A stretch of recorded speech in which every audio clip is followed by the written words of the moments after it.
أهلا بيكم في الدرس رقم 39 في دبلومة كانفا بعربي. والنهارده هنتعلم مع بعض ازاي نعمل اللوجو ده من الحرف اللي قدامنا ده بس. يعني ازاي نكون ايكون مرسومة من كذا عنصر وندمجها مع بعض بحيث ان احنا نخلي الحرف عبارة عن ايكون. وطبعا لو انت بتتعلم معايا فانت اكيد عارف نوع اللوجو ده اسمه ايه، وهستنى في الكومنتس انك تكتب لي نوعه. ولو انت بتتعلمش معايا فاهلا بيك في جروب عالم الموازي مع اكتر من 90 الف طالب بيتعلموا بشكل مجاني ازاي يبقى مصمم جرافيكس وازاي يعمل حاجات فروم سكراتش مش من القوالب. ولو عايز تتعلم معايا بشكل شخصي فجروب الفي اي بي بتكلفة رمزية جدا تقدر تتعلم معايا بمتابعة شخصية مني، وهتلاقي تفاصيل كل الجروبات في صندوق الوصف. ومش هطول عليكم ويلا بينا نبتدي الدرس مع بعض.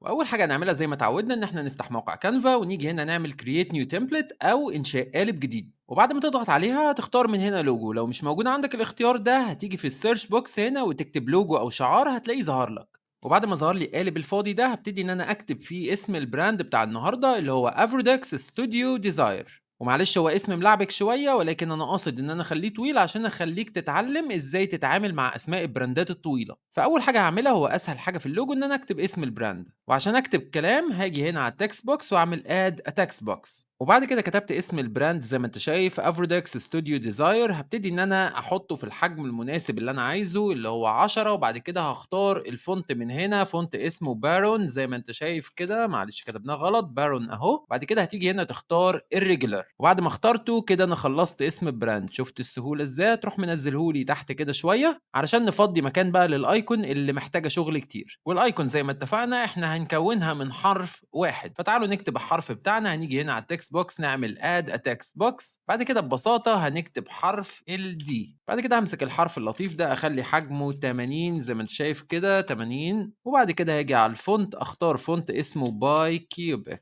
زي ما انت شايف كده باي كيوبيك. هيجي لك هنا الفونت وتمسك لي الايكون دي بقى توسطنها وتسمي الله كده وتخش تعمل زوم ان عشان نشتغل عليها. اول حاجه عايز اعملها عايز افضي الكورنر ده واحط فيه نقطه لونها اورنج، وعشان اعمل كده هحتاج مربع. فهاجي هنا وهكتب كلمه سكوير زي ما انت شايف كده وهسرش عليها هتلاقيه جابك شيبس. هتعمل سي اول، هقطع هنا بسكوير اطرافه حاده فهضغط على السكوير ده، وبعد كده هبتدي ان انا اظبط حجمه في المقاس اللي انا عايزه. وانت بتصغر تمسك الت شيفت عشان يفضل محتفظ بخواص المربع. لو سبت الشيفت بص المنظر هيبقى عامل ازاي، هيلعب معاك. امسك الشيفت تاني عشان تظبط معاك كمربع وانت بتصغر. وبعد كده هبتدي ان انا الونه باللون الابيض. هتاكد ان المربع بتاعي قدام، اعمل كنترول اكس وكنترول في، وبعد كده ابتدي احركه في المكان اللي انا عايز اقطع فيه. طب هقطع على اساس ايه؟ هقطع على اساس ان الضلع بتاع السكوير اللي هو الضلع اليمين ده يبقى النص بتاعه في منتصف الضلع بتاع حرف الدي ده، ونفس الكلام تحت هنا. فهحرك السكوير شمال سنه عشان الدنيا تظبط. وكده انا قطعت بالشكل اللي انا عايزه. لو عملت زوم اوت هتلاقي ان انا كده خلاص قطعت الجزء اللي انا محتاجه. طب وبعد كده هعمل ايه؟ هعمل زوم ان تاني، اخد نسخه من ده كنترول سي، بعد كده كنترول في، اخدت نسخه. بعد كده هبتدي ان انا الونه باللون الاورنج الجميل اللي تحت هنا. طيب وبعدين هتجيب لي بقى السكوير بتاعك الاورنج اللطيف ده وتروح جاي تبتدي تصغره لحد ما يبقى مطابق لحجم الضلع بتاع حرف الدي، وبعد ما تصغره تقوم مطلعه لي لفوق لحد ما يبقى في الكورنر بالظبط، يعني على نفس الخط هنا وعلى نفس الخط هنا. ولو عملنا زوم اوت هتلاقي ده المنظر اللي اتكون معاك. طب ازاي نتاكد ان الموضوع مظبوط؟ قيس المسافه اللي على يمين المربع الاورنج واللي تحت منها، المسافه دي لازم تكون ثابته. لو المسافه دي مش مظبوطه يبقى تمسك المربع الابيض بتاعك تبتدي انك تظبطه بقى فوق وتحت لغايه ما تخلي المسافه مظبوطه زي ما انا عملت كده. وعادي جدا ان انت ما تعرفش تظبطها من غير ما ترسم السكوير ده، فعادي جدا انك تظبط العناصر حتى بعد ما تشتغلها. وكده المسافات مظبوطه، الايكون بتاعتي في الكورنر، انا كده خلصت شغل فوق. طيب هعمل ايه كمان؟ كنترول سي كنترول في، هاخد نسخه جديده انزل بيها تحت. اقطع فين؟ هقطع بعد الضلع اللي تحت، يعني شايف الضلع ده هقطعه كله كده لغايه ما نوصل للجزء اللي انت شايفه قدامك ده بالمنظر اللي انت شايفه ده. طيب وده ليه؟ عشان هبتدي ان انا ارسم حرف الايه. انا عايز اعمل كأن حرف ايه كده وطلع بقى حرف دي. فهمت بقى الخيال ماشي ازاي؟ يعني ده كده الضلع ده هيبقى ينتمي لحرف الايه، فانا هعمل كده حرف ايه كمان، هرسم ضلع كمان مايل كده بالمنظر ده وهوصل بضلع في النص. طب الضلع ده هنجيبه منين؟ انا ما عنديش ضلوع، انا عندي حرف دي وعندي نقطة بس. عندك مربعات فهتاخد نسخة تطلع بيها فوق وانت ماسك الت شيفت. طريقة تانية انك تاخد نسخة واحنا كلنا المفروض نكون عارفينها واحنا في المرحلة دي. طب هخلي حجمها قد ايه؟ الاول حاجة هتلونها لي اي لون عشوائي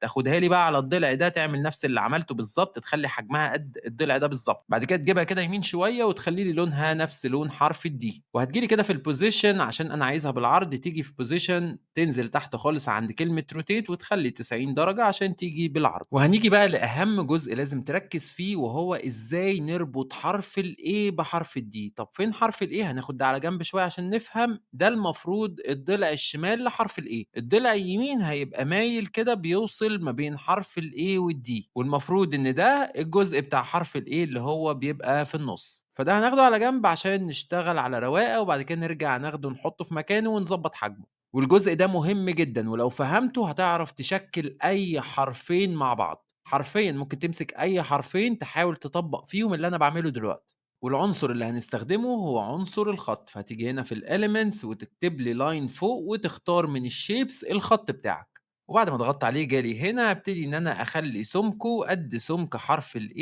اللي هو 11.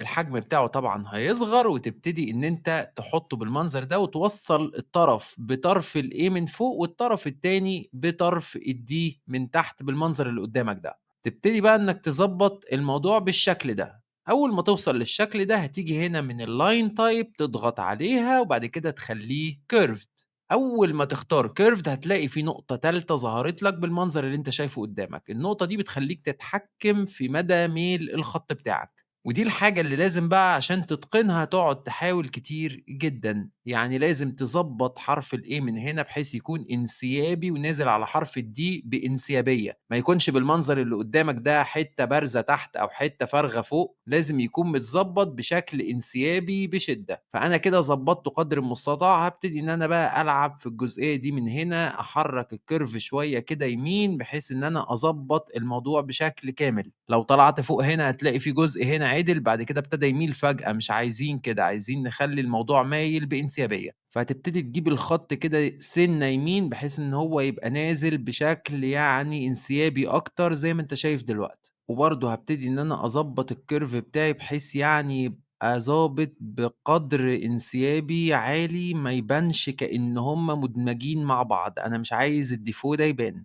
وبكده أنا وصلت لأكبر قدر من الانسيابية أقدر أوصل له زي ما أنت شايف كده قدّامك. أبتدي بقى أرجّع الجزء اللي هو بتاع حرف الA وأرجع لورا أشوف منظره، وكده أنا حاسّه تقيل، فهاخش جوّه تاني وأمسك Alt وأصغّره كده من فوق وتحت شوية وأرجع لورا تاني وأشوف المنظر، وبكده أنا شايف المنظر perfect. هابتدي إن أنا بقى أمسك اسم الbrand بتاعي أطلّعه لفوق شوية زي ما أنت شايف كده قدّامك، وأهم حاجة الوسطنة. والوسطنة معناها إيه؟ معناها إنك تشوف الخط اللي أنت شايفه قدّامك ده، وبعد ما وسطنت هاجيب برضه خط كده وأخلّي السمك بتاعه هنا 1، وفي اللون هنختار درجة رمادي لطيفة زي اللي قدّامنا دي، وبعد كده هتبتدي تحرّكه تخلّيه جنب الكلمة بالمنظر اللي أنت شايفه ده، تعمل zoom out عشان تتحكم في حجمه، خلّيه ينتهي مع نهاية الكلمة وسيب مسافة مناسبة بالمنظر ده، وتاخد لي نسخة الناحية التانية نفس الكلام، تخلّيها برضه تبتدي مع الكلمة وتسيب مسافة مناسبة بالمنظر اللي قدّامك. وبكده الدرس بتاعنا يكون خلص، علّمتك التركاية البسيطة دي، هي تبان بسيطة، أنا باقول عليها بسيطة، لكن طبعًا هي معقدة جدًا، لازم تجربها بإيدك كتير جدًا عشان تتقنها. وحاول تجرب الموضوع ده مع نفسك في حروف مختلفة، وتحاول تدمجهم مع بعض بالشكل اللي أنت شُفته دلوقتي. صدّقني لو عرفت تتقن الحاجات دي هتبقى ممتاز جدًا في نوعية اللوجوهات دي. الموضوع كله عبارة عن فكرة بسيطة وبتعرف تنفذها بشكل professional. أتمنى يكون درس سهل، وأشوفكم في دروس جاية كتير.